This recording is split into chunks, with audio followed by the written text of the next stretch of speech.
Building an IKEA PAX wardrobe can feel like a massive undertaking, but reaching this finished product is manageable if you follow the right sequence. Today, we're assembling the main frame.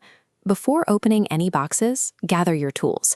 You'll need a hammer, Phillips and flathead screwdrivers, a drill, a level, and a stepladder.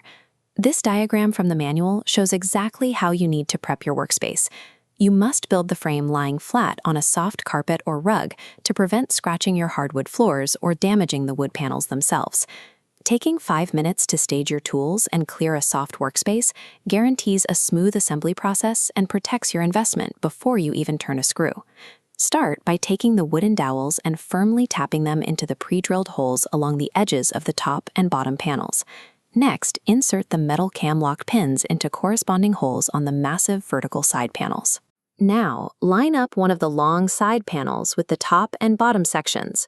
Push the panels together so the dowels and pins slide perfectly into the receiving holes, sitting completely flush. Drop the circular cam locks into the open holes on the top and bottom panels. Take your screwdriver and turn each lock clockwise until it stops and catches. Here is exactly what happens when you do that. The twisting motion of the lock grabs the metal pin, physically pulling the two pieces of wood tightly together. Fully seating and tightening every single one of these cam joints establishes the structural integrity for the entire wardrobe. This diagram outlines step 18, and it highlights a strict safety requirement. You absolutely need a second person to help you lift this heavy frame from the floor to a standing position. Before you tilt the frame vertically, check your ceiling clearance. If your ceilings are too low, you risk scraping the top corner of the frame against the drywall during the lift. With the frame standing, slide the folded back panel into the continuous groove, then carefully unfold it so it covers the entire back opening. This image demonstrates the included plastic spacer tool. It rests against the frame's edge, holding a nail to ensure the exact right distance from the border. Work around the entire perimeter. Place the spacer, hammer the nail, and move to the next spot. If you try to guess the spacing and skip the guide, you run a high risk of a nail going in crooked and punching right through the visible white veneer on the inside of the wardrobe. Fastening this back panel securely around all 4 sides is what actually squares the frame and eliminates any side-to-side wobble. The manual includes this primary warning page to validate a severe risk. Tall, heavy furniture poses a life-threatening tip-over hazard if left unanchored. Step 21 shows exactly how to mitigate that hazard.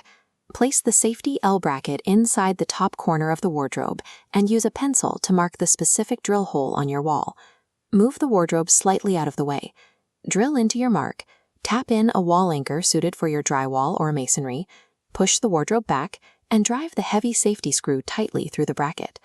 For a custom closet setup, maneuver your second assembled wardrobe right next to the first until the side panels sit perfectly flush. Lock the 2 units firmly together by driving the provided joining screws completely through the pre-drilled interior peg holes. Finally, snap the metal hinge plates into the designated side holes to prep the frame for your future door installation. Once the dual unit is anchored to the wall and screwed together, it becomes a permanent, structurally sound, and completely safe fixture in your room.